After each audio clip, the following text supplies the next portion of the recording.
তোলাবাজির প্রতিবাদ করায় বিজেপি কর্মীকে মার। ছবি দেখাই আপনাদের। বিজেপির নাম করে তোলাবাজির অভিযোগ আর প্রতিবাদ করেছেন বলে আক্রান্ত হতে হলো বিজেপি কর্মীকে। ছবি দেখুন সেই ভাইরাল ভিডিও। ঠিকাদার সহ অনেকের থেকেই তোলাবাজির অভিযোগ, প্রতিবাদ করায় আক্রান্ত বিজেপি কর্মী। দক্ষিণ 24 পরগনার রামনগরের ঘটনা। দল বল এসে সেখানে মারধর করা হয় সেই বিজেপি কর্মীকে, কারণ প্রতিবাদ করেছেন তোলাবাজি। প্রতিবাদ করায় আক্রান্ত হতে হলো তাকে। আনিসুদ্দিন রয়েছে। আনিসুদ্দিন, যারা মারধর করলো তাদের বিরুদ্ধে পুলিশ কি ব্যবস্থা নিয়েছে? এখনো পর্যন্ত এই ঘটনায় রামনগর থানায় অভিযোগ দায়ের করা হয়েছে এমনটাই জানা যাচ্ছে, যেটা গতকাল রাতেই একেবারেই যে রামনগর থানার কলাতলাহাট এলাকা রয়েছে সেখানেই এই ঘটনাটি ঘটে। মূলত যেটা অভিযোগ, এলাকারই অর্থাৎ গোপালপুর এলাকার বাসিন্দা সিন্টু মণ্ডল, তিনি এলাকার বিভিন্ন যারা ব্যবসায়ী ছিলেন, যেমন ফলতার যে সমস্ত কারখানা, সেই কারখানায় যারা গাড়ি প্রদান করেন, গাড়ি পরিষেবা দেন, তাদের থেকে তোলার টাকা চেয়েছিলেন। এ নিয়েই এলাকারই বিজেপি কর্মী প্রশান্ত মণ্ডল তিনি এক প্রতিবাদ করেন এবং এই ঘটনার পর গতকাল রাতেই সিন্টু মণ্ডল তার দলবল নিয়ে চড়াও হয় এবং বেধড়ক মারধর করা হয় প্রশান্ত মণ্ডলকে। ঘটনার পর তাকে উদ্ধার করে ডায়মন্ড হারবার হাসপাতালে ভর্তি করা হয়। বর্তমানে হাসপাতালে চিকিৎসাধীন রয়েছে প্রশান্ত মণ্ডল। তবে এই ঘটনায় অভিযোগ করা হয়েছে রামনগর থানায় এবং ঘটনার তদন্ত শুরু করেছে রামনগর থানার পুলিশ। বেশ, আজকে ঠিক সন্ধ্যা 8টা 10 নাগাদ অ্যাপ্রক্স কিছু তৃণমূল আশ্রিত দুষ্কৃতী, যারা রাত 12টার পরে মানে 4 তারিখে যারা বিজেপি সেই আশ্রিত দুষ্কৃতীরা আতর্কিত আক্রমণ করে ডাক্তারবাবুর ভাই সুশান্ত মণ্ডলকে ইনজিওর করে ভালো রকম আঘাত হয়েছে। ওদের কাছে লাঠি ছিল এবং ওরা তো মারার প্ল্যান নিয়ে গেছিলো, একদম মেরে ফেলার প্ল্যান করে গেছিলো। ওদের হাতে বালা আছে দাদা, মারামারি করলে যে বালা থাকে এই বালাগুলো, হ্যাঁ পঞ্চা এগুলো ছিল। তারপরে হচ্ছে চারিদিকে খবর হয়ে যায়, সিআরপিএফ চলে আসে।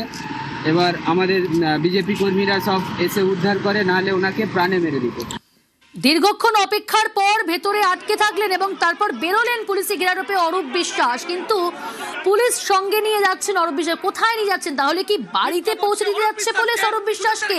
জানার চেষ্টা করবো। অনুপ রয়েছে আমার সঙ্গে। অনুপ, কোথায় নিয়ে যাওয়া হচ্ছে অরূপ বিশ্বাসকে? কোথায় যাচ্ছেন? পুলিশ কি তাহলে বাড়ি পৌঁছে দিতে যাচ্ছে?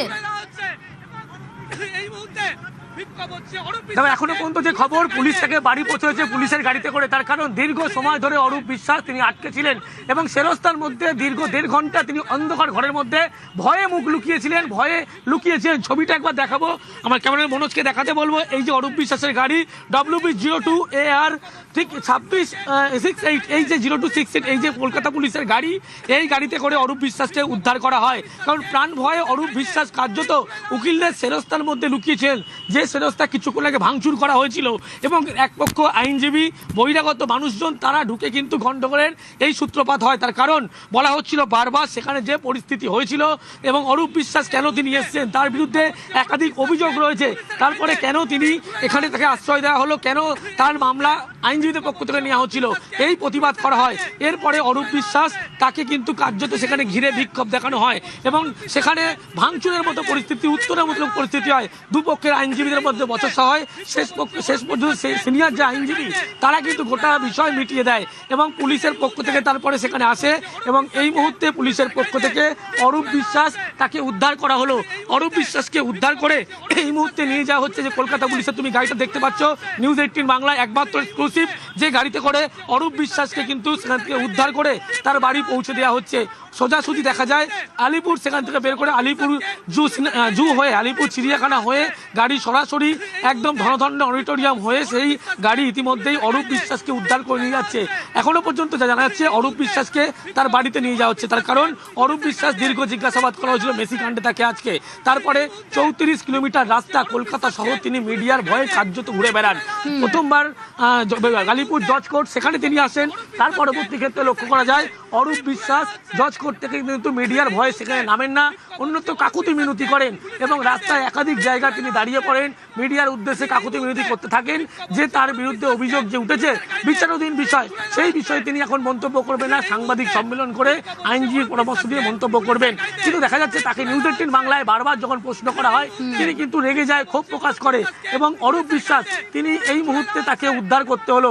যে দুর্দান্ত প্রথম নেতা অরূপ বিশ্বাস ছিলেন এমনটা আমাদের মমতা বন্দ্যোপাধ্যায় যে সময় লক্ষ্য করা যেত যে মিছিলে হাঁটতো, সেই সময় কিন্তু মমতা বন্দ্যোপাধ্যায়ের পাশে একমাত্র ছায়াসঙ্গী হিসাবে অরূপ বিশ্বাসকে ভিড় সামনে দেখা যেত এবং মেসি ইভেন্টের দিন যত ফটোগ্রাফার, তার ঘনিষ্ঠ ফটোগ্রাফার থেকে শুরু করে সবাইকে তিনি বেআইনিভাবে বেনিয়মভাবে ঢুকিয়েছিলেন তার নিরাপত্তা রক্ষীদেরকে মেসির কাছে। এমনকি অরূপ বিশ্বাস ক্রীড়ামন্ত্রী যিনি ছিলেন প্রাক্তন, তাকে ঢোকার অনুমতি ছিল না, তিনি দলবল নিয়ে লোকজন নিয়ে তার পরিবার তার ছবি করার জন্য মিডিয়া নিয়ে সেখানে একাধিক ফটোগ্রাফার নিয়ে সেখানে ঢুকলেন।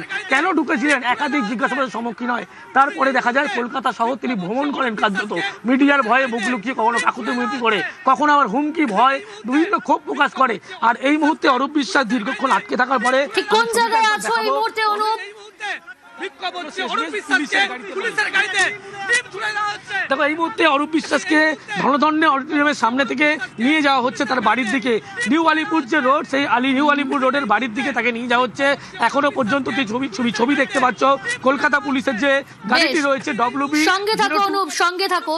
এবার আপনাদের জানাই যে আজ দিনভর অরূপ বিশ্বাস তিনি কি করলেন, 3 বার হাজিরা এড়িয়েছেন আমরা জানি, নোটিশ পাঠানো হয়েছিল, কিন্তু তারপর আজ যখন আদালতে তাকে হাজিরা দেওয়ার নির্দেশ, মুখ লুকোতেই অরূপ বিশ্বাসকে চরকি পাক, মুখ লুকোতে হলো অরূপ বিশ্বাসকে। গোটা কলকাতা 19 কিলোমিটার বেশি ঘুরলেন।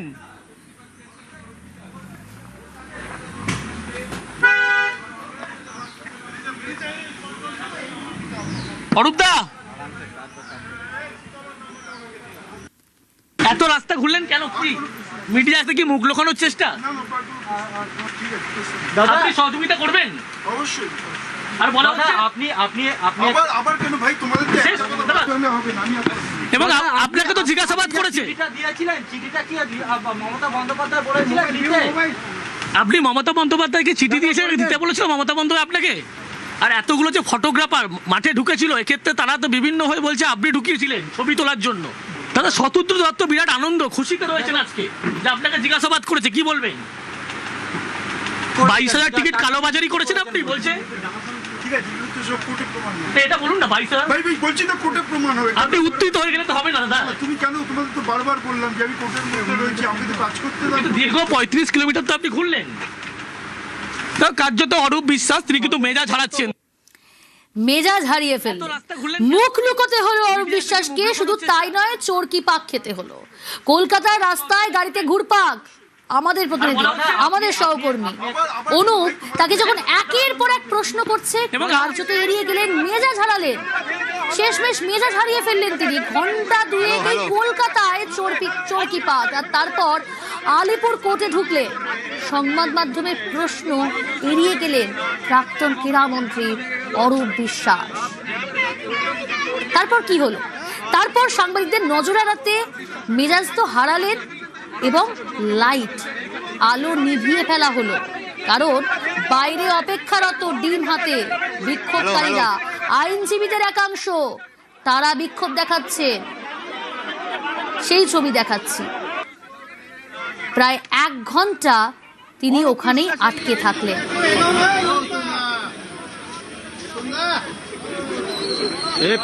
ডিমের ভয়ে ঘরবন্দি অরূপ বিশ্বাস, ভিতরে অরূপ বিশ্বাস আর বাইরে ডিম হাতে বিক্ষোভকারীরা। আলিপুর আদালতে আইনজীবীর ঘরে অরূপ বিশ্বাস আর বাইরের ছবিটা দেখুন। ডিমের ভয়ে ঘরের সব জানলা বন্ধ, দরজা বন্ধ, বাইরে প্রবল বিক্ষোভ। অন্যান্য আইনজীবীদের, যেমনটা বললাম আইনজীবীদের একাংশ, তারা বিক্ষোভ দেখাচ্ছেন। আর এত কিছু পরও ডিম খেলেন অরূপ বিশ্বাস, অনেক চেষ্টা করলেন, কিন্তু চেষ্টা করেও মিলল না রেহাই। পুলিশ আসা পর্যন্ত আলো নিভিয়ে অপেক্ষা করলেন, বাইরে ডিম নিয়ে অপেক্ষায় বিক্ষোভকারীরা, কিন্তু পুলিশের গাড়িতে ওঠার সময় অরূপ বিশ্বাসকে লক্ষ্য করে পুলিশের গাড়িতে ডিম ছুড়ে দেওয়া হচ্ছে। বিক্ষোভ হচ্ছে, অরূপ বিশ্বাসকে পুলিশের গাড়িতে ডিম ছুড়ে দেওয়া হচ্ছে এবং এই মুহূর্তে বিক্ষোভ হচ্ছে, অরূপ বিশ্বাসকে পুলিশের গাড়িতে ডিম ছুড়ে দেওয়া হচ্ছে। রাগটা হচ্ছে অরূপ বিশ্বাস, ও কেন লুকিয়েছে? অরূপ বিশ্বাস ছাড়া কেউ রাগ না। গোপাল হালদারের কোনো ব্যাপার নেই, আমাদের একটাই চোর। গোপাল হালদারের শেষটায় যে আছে অরূপ বিশ্বাস, ওই চোরটার জন্য বলা হয়েছে। অনুপ রয়েছে আমার সঙ্গে। অনুপ, তুমি আমাকে জানাও যে এই মুহূর্তে তুমি যেমনটা জানালে যে পুলিশে ঘেরাটোপে যেমন বেরোলেন ওখান থেকে আলিপুর কোর্ট থেকে, এবার অরূপ বিশ্বাস তিনি যাচ্ছেন, পুলিশ তাকে বাড়িতে পৌঁছে দিচ্ছে। এই মুহূর্তে কোথায় অরূপ বিশ্বাস? বিক্ষোভ হচ্ছে, অরূপ বিশ্বাসকে পুলিশের গাড়িতে ডিম ছুড়ে দেওয়া হচ্ছে। দেখো এই মুহূর্তে অরূপ বিশ্বাস নিউ আলিপুর রোড, সেই রোডের গাড়িতে পুলিশ গাড়ি থেকে নিজের গাড়িতে তুলে দিলেন, অর্থাৎ পুলিশ সেখান থেকে বের করলেন, নিউ আলিপুরের রাস্তায় একটি জায়গা দাঁড়ালেন এবং অরূপ বিশ্বাসের অন্য একটি গাড়ি আছে, সেই গাড়িতে তাকে তুলে দিলেন। অরূপ বিশ্বাস এই মুহূর্তে নিজের বাড়িতেই যাচ্ছেন, তার কারণ যে ছবি তুমি দেখতে পেলে, অরূপ বিশ্বাস তিনি নিউ আলিপুরের যে সিগন্যাল, সেই সিগন্যালের কাছে একটি জায়গা থেকে সরাসরি তাকে পুলিশের গাড়ি থেকে নামানো হলো, পরবর্তী ক্ষেত্রে তাকে অন্য গাড়িতে তুলে দেওয়া হলো এবং ছবি আমি এই মুহূর্তে দেখাবো। নিউ আলিপুর এই যে ক্রসিং, ঠিক এই জায়গায় অরূপ বিশ্বাসের যে গাড়ি, সেই গাড়িতে কিন্তু অরূপ বিশ্বাস পুলিশের গাড়ি থেকে উঠলেন এবং যেখানে নিরাপত্তা সুনিশ্চিত মনে হয়েছে পুলিশের পক্ষ থেকে, সেখান থেকে বের করা হলো এবং অরূপ বিশ্বাসকে পুলিশের গাড়ি থেকে নামিয়ে সরাসরি নিজের গাড়িতে তুলে দেওয়া হলো। অরূপ বিশ্বাস নিজের যে নিউ আলিপুরের বাড়ি, সেই বাড়িতে এখনো পর্যন্ত যাচ্ছেন এমনটাই খবর। তার কারণ দীর্ঘক্ষণ তাকে আজকে আটকে বসে থাকতে হয়েছিল, যে পরিস্থিতির মধ্যে ছিল 1.5 ঘন্টার বেশি সময় সেরস্তার ভিতরে আলো নিভিয়ে তাকে বসে থাকতে হয় এবং যে পরিস্থিতি তার মধ্যে পড়তে হয়, ভিতরে প্রাণ ভয়ে কাকুতি মিনতি করতে থাকেন এবং সকালবেলা দেখা গেল কলকাতা পুলিশ যখন বিভিন্ন জায়গায় কলকাতা পুলিশের কলকাতার গাড়ি আটকানো হয়েছিল, পরবর্তী ক্ষেত্রে 34 কিলোমিটার রাস্তা তিনি ঘুরে বেড়ান এবং তারপরে যখন তিনি বেরোলেন, কলকাতা পুলিশের পক্ষ থেকে গাড়িতে করে তাকে স্কট করে নিয়ে যাওয়া হলো এবং একটি জায়গায় সেখানে কিন্তু দেখা গেল নিউ আলিপুরের কাছে এসে তার যে গাড়ি, সেই গাড়ি তাকে তুলে দেওয়া হলো। এই মুহূর্তে অরূপ বিশ্বাস নিজের গাড়িতে করেই নিউ আলিপুরের যে বাড়ি, সেই বাড়িতে যাচ্ছেন আইনজীবীদের পরামর্শ নিয়ে এবং পরবর্তী ক্ষেত্রে লক্ষ্য করা যাবে আগামী 22 তারিখ তিনি আবার হাজিরা দেবেন, এমনটাই খবর। যে পরিস্থিতি সম্মুখীন হতে হয়েছিল অরূপ বিশ্বাসকে, তার কারণ অরূপ বিশ্বাস যে আজকে লক্ষ্য করা গেল বিধাননগর দক্ষিণ থানা থেকে বেরোনোর পরবর্তী ক্ষেত্রে 34 কিলোমিটার রাস্তা বিভিন্নভাবে কলকাতা শহর ঘুরলেন। ভয় যেন পিছু ছাড়ে না, এখানে ডিম ভয় অরূপ বিশ্বাসের, আর এই ডিমের ভয়ে সাংবাদিকদের নজর এড়াতে, তাদের প্রশ্নে উত্তর এড়িয়ে যেতে, প্রশ্ন এড়াতে আজকে 34 কিলোমিটার কলকাতায় ঘুরতে হলো চোরকি পাক অরূপ বিশ্বাসের। বেশ নজর রাখুন, আরো আপডেট নেব তোমার কাছ থেকে।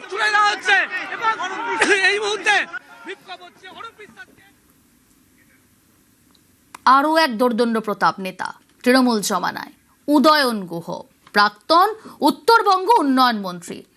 ক্ষমতা যেতেই ক্ষোভের ঢেউ, জনরোষ, ছবি দেখাবো আপনাদের। উদয়ন গুহর বিরুদ্ধে ক্ষোভের পাহাড় দিনহাটায়, যেখানকার ভূমিপুত্র, সেখানেই ক্ষোভের পাহাড় উদয়ন গুহর বিরুদ্ধে। প্রাক্তন মন্ত্রীকে আদালতে আনার অনেক আগে থেকেই শুরু হয় জমায়েত। স্টেশন থেকে যখন 500 মিটার দূরত্ব, প্রথমে স্বাস্থ্য পরীক্ষা করতে নিয়ে যাওয়া হয় হাসপাতালে, মহকুমা হাসপাতাল, এবং সেখান থেকে তাকে যখন বের করে নিয়ে যাওয়া হয় কোথায়, আদালতে, রীতিমতো হিমশিম খেতে হয় পুলিশকে। কেন জানেন? এই 500 মিটার দূরত্বে উদয়ন গুহকে লক্ষ্য করে ডিম, জুতো, চোর চোর স্লোগান।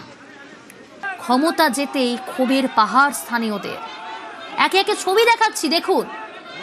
এক সময় তার যে দাপট তৃণমূল জমানায়, আজ মুখ লুকোতে হচ্ছে হেলমেট পরে। প্রিজন ভ্যানে যখন তাকে তোলা হলো হেলমেট পরিয়ে, প্রিজন ভ্যান থেকে যখন নামানো হলো হেলমেট পরিয়ে, স্বাস্থ্য পরীক্ষা করানোর পর তাকে যখন আদালতের উদ্দেশ্যে নিয়ে যাওয়া হলো হেলমেট পরিয়ে, আজ মুখ লুকোতে হলো উদয়ন গুহকে, তৃণমূল জমানায় দোর্দণ্ড প্রতাপ নেতা।